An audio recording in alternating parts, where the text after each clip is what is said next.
Ladies and gentlemen, playoffs or not, these last two games of the season are important, beyond important. Because when it comes down to it, a losing season is unacceptable. Let's get into this game.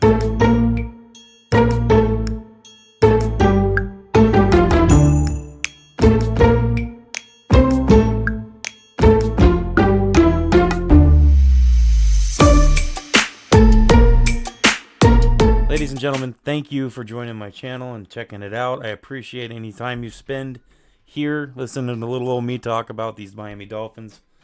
I'm sitting here watching this Seahawks and Bears game, and it's been a few days since I posted a video. I was enjoying the holiday season. Hope everybody had a great Christmas, Kwanzaa, whatever you want to call it, whatever it is for you. I hope it was good. And we got this game coming up against the Browns, and I'm going to get into all the information and the preview for that game. But I wanted to talk about a couple things kind of as we make our way into the preview for the Browns game. Like I said in the intro, these games are super important for the Miami Dolphins. It's not just, can we make the playoffs? Are we going to make the playoffs? What happens if we do make the playoffs? It doesn't matter. I'm still not sold on the fact that we're going to make the playoffs, and a lot of things need to happen. I'll get into all of that later in this video, but it's important to win these last two games. 8-9 is unacceptable, and I know that the difference between 8-9 and 9-8 is only one win, but 8-9 is completely unacceptable in my book. And hopefully in these players' books too, and in the coaches and the owner too. I say in every video, fire Chris Greer. So there it is, fire Chris Greer. I mean it. But as we get into this stuff, keep in mind that these are important games. I know it's the end of the season. I know we're not in the playoffs as of right now, but they're still super important. I kind of wanted to talk about a couple things on the way into the preview for the game. I wanted to give a congratulations to Tua. He threw his 100th career touchdown pass. He's been playing well, except for that one game versus Houston. He's been playing pretty well. So congratulations, Tua, on your 100th touchdown pass. That's a milestone. So good for him. Last week on the O-line, Eichenberg sat for 51% of the snaps last week versus the 49ers. And Isaiah Wynn did much better replacing him during those other plays. They split time kind of. And I feel like this was just kind of getting Isaiah Wynn back into the flow of things and seeing how he did, because I think that they're going to replace Eichenberg with Isaiah Wynn. And I think this week you're going to see a whole lot more Isaiah Wynn at guard than you will see Eichenberg. Thank goodness for that. There's still obviously lots of room for improvement on the O-line. However, Eichenberg is the main problem. Robert Jones is a close second, but we'll deal with what we can. But the point is Miami was able to run the ball against a good rushing defense in the 49ers. They were able to run the ball way better with Isaiah Wynn in there as opposed to Liam Eichenberg. So hopefully they continue with that. Chop Robinson is doing great. He is within a few sacks of tying Jalen Phillips' record for sacks as a rookie. So let's all hope for that. I think he needs three sacks. Or 2.5 sacks, one of the two, 2.5 or 3 sacks in these next two games to tie Jalen Phillips' rookie sack record for the Miami Dolphins, which would be awesome. I mean, can you imagine if Jalen Phillips is actually healthy next year and we have Chop Robinson and Jalen Phillips? Forget about Bradley Chubb. I'm not sure that Bradley Chubb is going to be part of the team next year. So I'm not thinking too much about him right now. What I'm thinking about is the other guys we have on our defensive line, especially if we can pick up an extra defensive lineman in the draft. I feel like our D line is going to be very impressive next year. Jalen Phillips and Chop Robinson are going to wreak havoc on the NFL if they end up both playing and being healthy. So we'll see how that goes. Oh, let's see. So, on the reason I said about Chubb, obviously, is he's not going to be activated this year. And since he missed his 21-day window, he is going to be out for the rest of the season. So we will not see Bradley Chubb this year. McDaniel said he was close and there hasn't been any setbacks, but he's just not ready. So, I mean, take that with, whatever, however you want. I'm not really too worried about it. Kendall Fuller will likely be out versus the Browns. He's got a knee issue. But he will be back for the Jets. I wouldn't expect him to miss more than this week. Tyreek Hill. I mean, what are we going to do about Tyreek Hill? Tyreek Hill is still, even at this age this year, he's still done a lot for this team. I know he has his off-field issues, and he's a troll on Twitter or X, I'm sorry, and does all these weird things, and he's kind of a little, he's a different dude. But there is no replacement for what he does on the field to the defense that he's playing against. Even if he's not part of the ball or part of the play, he is involved because every time he plays, the man draws 2 or 3 people in coverage every single time. And if he's open, he's open, he gets the ball or it gets thrown to him. I know he had a couple drops last week, but I don't think that's justification to cut him just yet. I think we need to keep doing what we're doing with him. If we're not throwing him the ball all the time, that's fine. That's fine. But he needs to be out there, and he is definitely a massive, massive pull on the defense that we're playing against. So, in my humble opinion, everybody just chill out with the anti-Tyreek stuff. He's still part of the team, and he makes a difference even when he's not even touching the ball. Just being on the field changes everything. So, it is what it is. Coaches and the GM. This is my next little note that I wanted to talk about and touch on. Are the Dolphins going to run it back next year? Well, you saw, I'm sure, in the post-game team meeting at the locker room, McDaniel handed out all his game balls, and he said, "That's it," and someone said, "Well, there's one more game ball to hand out," and Mike McDaniel looked up like, "Who?" And Stephen Ross comes in and throws Mike McDaniel a game ball and says, "Mike McDaniel," and gives him a game ball. Now, a lot of people are looking into this like, oh, we're going to run it back next year. Nothing's going to change. And, it very well could be that way. Nothing could change.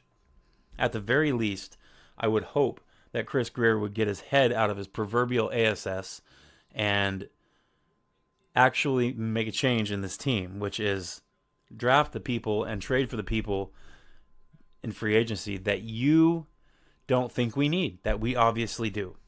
Maybe just go off of what all of the fans and players think. Just once. 1 year. This year. Do what we want.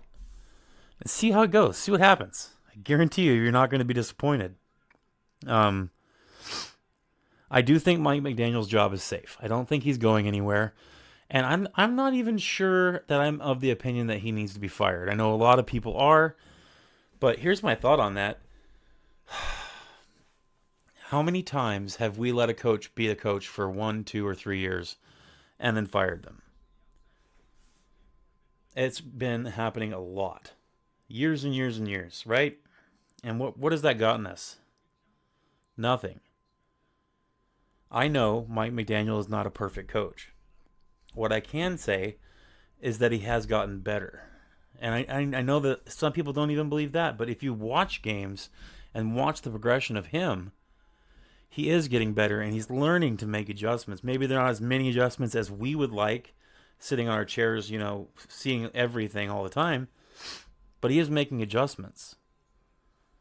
So I think that instead of being quite so judgmental with Mike McDaniel, we need to give him a little more time. I don't think that for a first-time coordinator / head coach, he was never even an offensive coordinator, for crying out loud.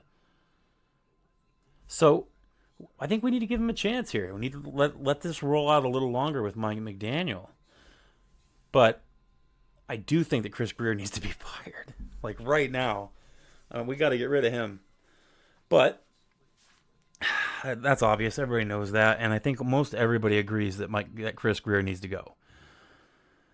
But I think that if we did fire Chris Greer, I think bringing in a new GM to evaluate the team and make decisions from there would be good. And if Mike McDaniel ended up getting fired, okay, well, here we go. Hopefully we get somebody decent to fill in. But I don't think Mike McDaniel needs to go anywhere. I think changing GMs would be a heck of a change, and it would result in a lot of other changes that would roll downhill. So that's kind of where I stand with the coaches and GMs, and are they going to run it back or not? If we do run it back, I think there's going to be some changes this year. But we'll see what happens as we get to the end of the season and we get to off-season activities and all that. We'll just see how everything plays out. I mean, what else can we do as fans? There's not much else we can do except sit here and talk about what's going to happen, what we think might happen, or just sit here and piss and moan like inconsiderate douches. That's our choices. So I'm taking the high road here. I'm going to say what I think, and I'm going to say let's not just burn everything to the ground just because we had a season that wasn't quite to expectations. I don't think that's the answer. Starting over isn't always the way to go. The Bears, the Patriots. There's a lot of teams that aren't doing that good. So let's just chill and let this play out. The playoffs. The playoffs. It feels weird talking about it because we have a team. Well, there's teams ahead of us in the progression to get into the playoffs. There's only 7 teams in the AFC that make it, and right now we're at number 9.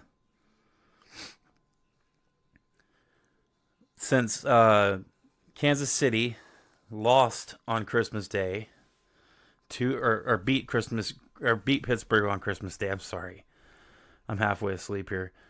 Since the Steelers lost to Kansas City on Christmas Day, it's a lock for the number 1 seed. So come week 18, I would not expect Kansas City to play their starters or all of them. However, I still think that Denver is going to have a hell of a time beating Kansas City. So we'll see how it goes. But that definitely sucks because we as Dolphins fans, we really wanted Pittsburgh to win that game so that they would play their starters in Week 18 against Denver to kind of help. But we'll see. That might not even be necessary because this week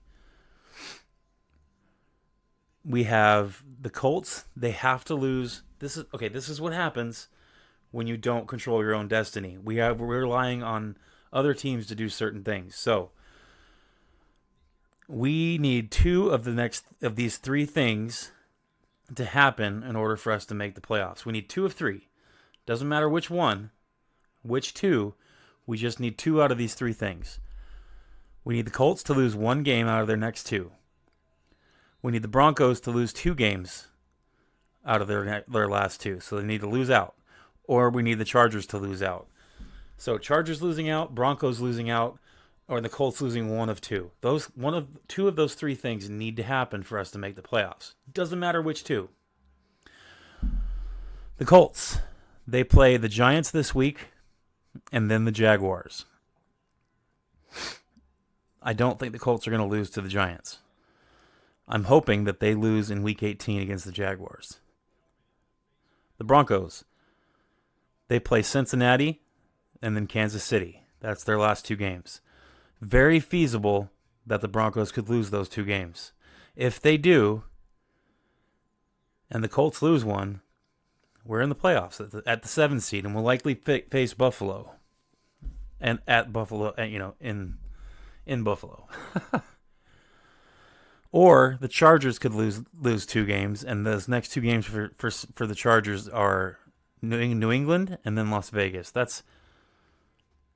I don't think that's going to happen. I don't think the Chargers are going to lose to New England and then to Las Vegas. But that's what needs to happen.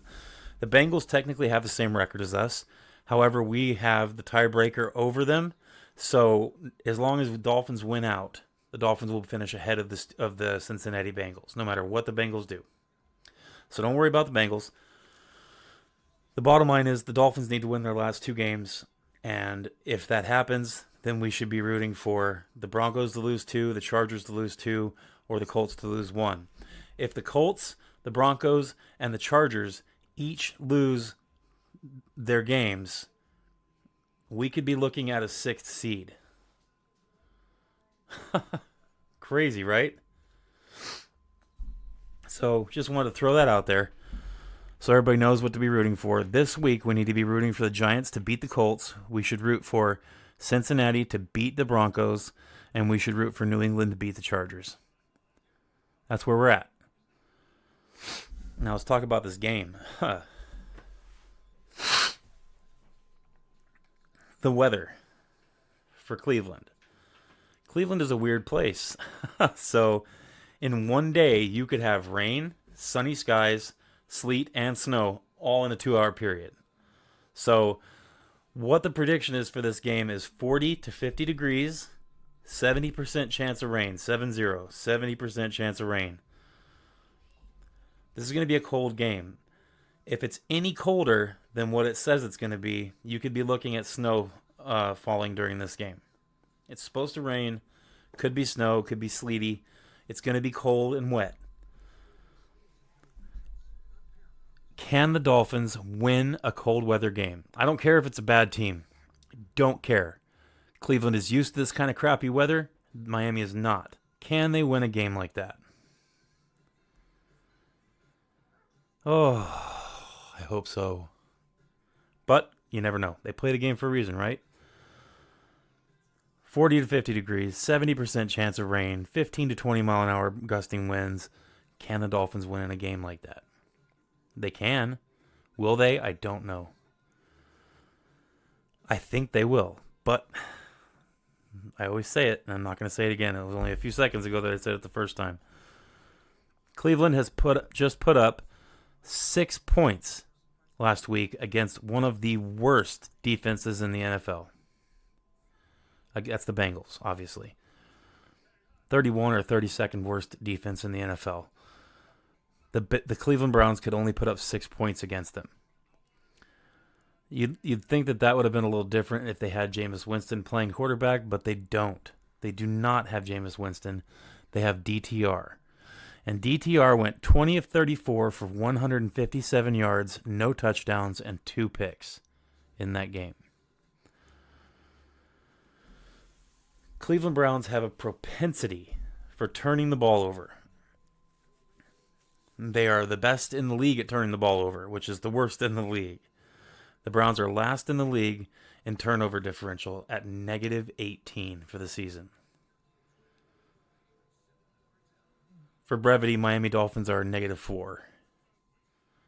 We don't get a lot of turnovers, but we take care of the ball for the most part, except for the occasional one usually.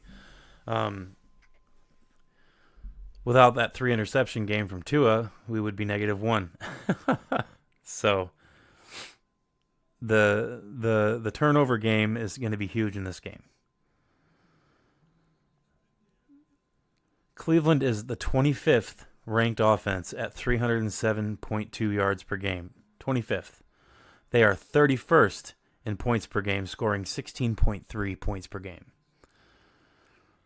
Passing, they are ranked 18th at 211.3 yards per game. And for rushing, they are 27th in the league, averaging 95.9 yards per game. They are also the 19th ranked defense, allowing 340 yards per game. They are the 26th ranked defense, allowing 25.3 points per game.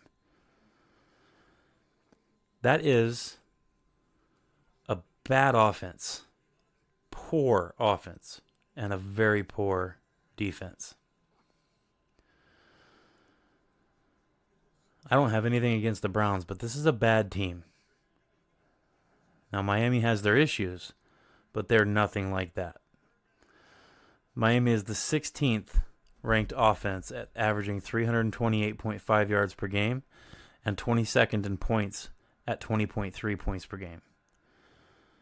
Passing, we are ranked 15th in the NFL at 222.1 yards per game and we are 24th in rushing at 105.7 yards per game.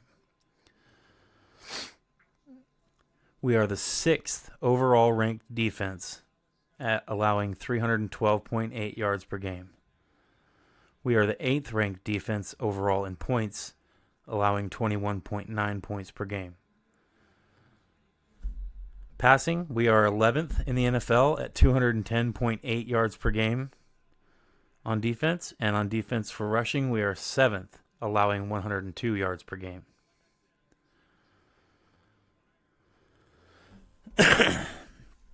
So, looking at those stats, you can kind of see how this is going to end up going. Or at least how it should go if the Dolphins play to expectations and have a complete game, which we need to see more of that complementary football in this game because, goodness, we've only seen it once or twice all season. It seems like every game the offense is lacking or the defense is lacking, and it's only been a couple weeks where we've actually seen complementary football for the game. Last week against the 49ers, we saw it, and I missed it. So I want to see it again. Now, cold and wet weather dictates a very heavy dose of the run game. And if we have Isaiah Wynn playing over Eichenberg, the run game will be better than it has been. More so like last week. I'm not saying we're going to have the same amount of yards as last week, but it'll be good.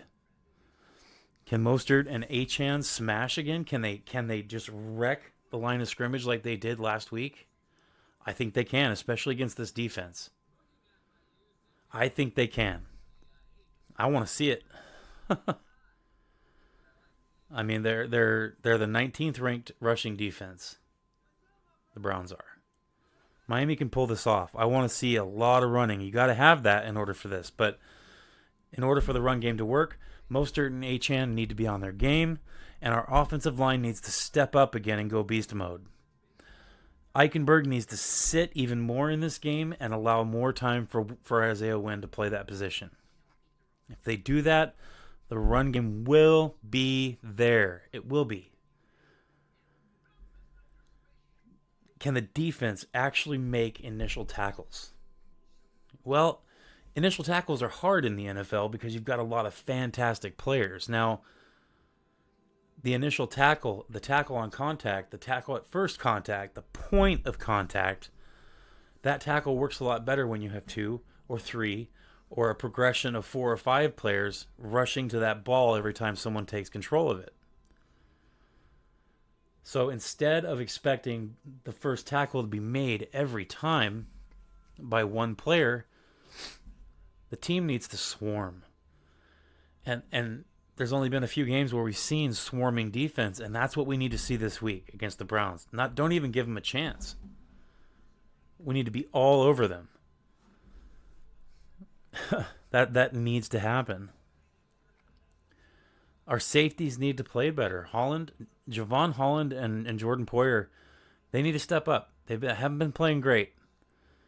Poyer's been getting burned here and there, making some crappy tackles, and it's not just bad tackles, like missed tackles. He's like got terrible form, and he's just missing. So we need to have that fixed. Javon Holland and Jordan Poyer need to meet up with each other. Go have some dinner Friday night before you guys get on the plane or tonight and work that out. What can you guys do to make this better? And we need to, while we're on defense, we need to continue to get the organic pass rush. We've been getting that in the last few weeks. I want to see that continue. I want to see Chop Robinson break Jalen Phillips' rookie sack record. And it can happen. Chop Robinson is playing fantastic football. Our whole D-line has been playing pretty decent. So I want to see that continue. I would love to see Chop continue to grow and get more sacks as the season ends. Nothing but confidence builders for Chop Robinson. So another question I have is, can Tua be surgical in bad weather? We're going to have bad weather in this game. It's going to happen. Whether it's just cold or if it's cold and snowing or cold and raining, it's going to happen. Tua needs to be surgical. No mistakes. So we'll see how that goes. Injuries. The Miami Dolphins, they have a couple injuries here. We have Kendall Fuller, who's likely going to be out this week. He has that knee injury. I would expect to see him back the week after as we finish the season against the Jets. But for this week, against the Browns, we do not have Kendall Fuller. But expect Storm Duck to fill in. Storm Duck has been doing this all year. I know he's a rookie, but he's decent. And he'll be able to service that position. He'll be able to do well. He's learning from a very, very good group of corners. I think that he'll be okay. Expect Storm Duck to play. Anthony Walker Jr. is questionable due to that knee injury he sustained last week. Duke Riley came in to fill in for him. You know I don't like Duke Riley.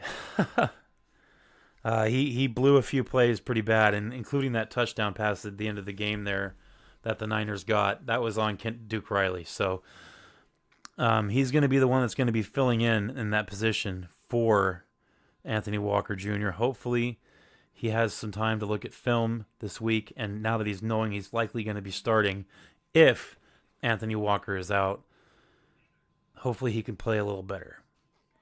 Jalen Waddle and Cameron Goode are likely to play this week, so Jalen Waddle is going to be back. In what form, I don't know. He very well could only play half the snaps or a third of the snaps or all the snaps, really. It just depends on how he's doing. But Jalen Waddle will be back. Cameron Goode, welcome back, buddy, after a year. Glad to see you back on the field, homeboy.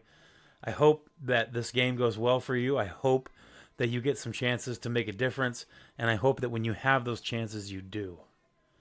I like Cameron Goode. He shows promise. Just got to get a little bigger.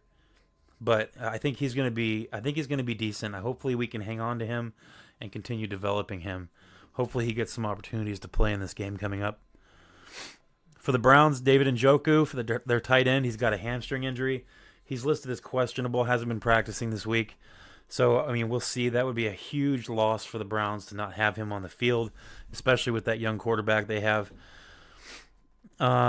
Shelby Harris, their defensive tackle, he's got an elbow injury. He's also questionable, hasn't been practicing all week. And Ogbo Okoronkwo, the defensive end with a knee injury, he's also questionable, hasn't practiced this week. Those three players, I mean, they could play. I doubt David Njoku is going to be playing, but, I mean, he's played injured before. We'll see. But if they miss those three players, that's going to be a huge hurt for the Browns. So we'll see how that goes. But that's your injury report. Keys to victory. It's simple. For offense, I have 2 keys to victory, and I have 2 keys for the defense, and I have 1 key for both sides of the ball for the entire team. Number 1 for offense, for their keys to victory, run early, run often. Run the ball, especially in this inclement weather, cold weather, rainy, snowy, wet.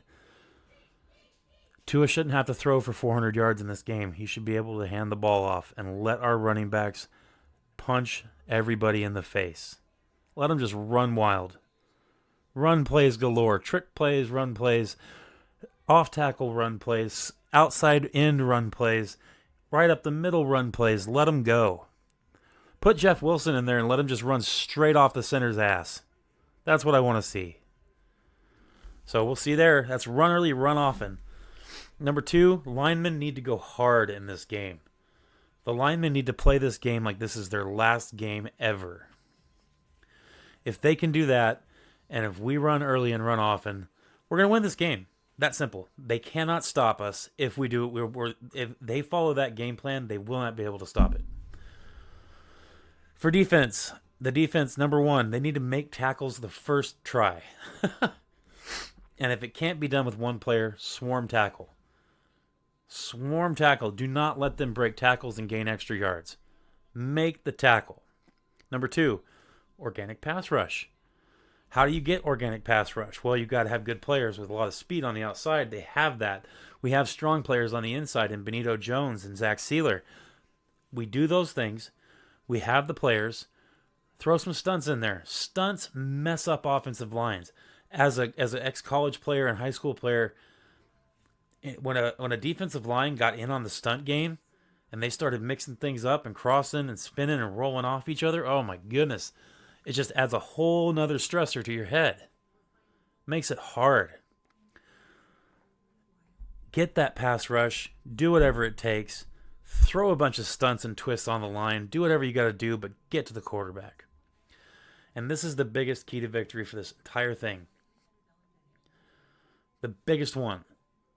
Mistake-free football. That's for both sides of this team, offense and defense. Mistake-free football. Play smart. No penalties. Do your jobs. It's pretty simple. That's all they have to do. I think this is going to be a blowout. No offense to the Browns. I don't hate the Browns. In fact, I've always kind of had a soft spot in my heart for Cleveland. However, in this game, I don't want the Browns to win. I hate the Browns in this game. I want the Miami Dolphins to steamroll the Cleveland Browns. I'm taking Miami to win this game, not just because I'm a Dolphins fan, but because I think they're actually going to win this game, and I think they're going to win handily. I'm calling it 37 for Miami and 10 for Cleveland. Miami wins this game 37-10. That's my prediction. I'm sticking to it.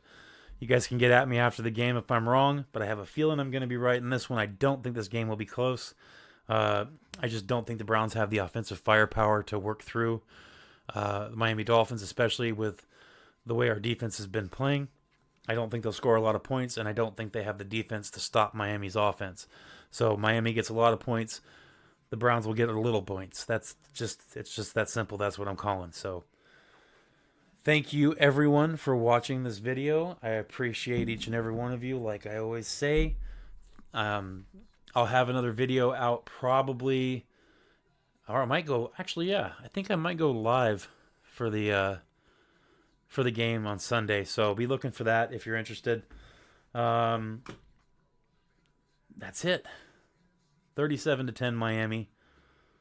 Everybody have a great rest of your week. I'll see you on Sunday. Fins up.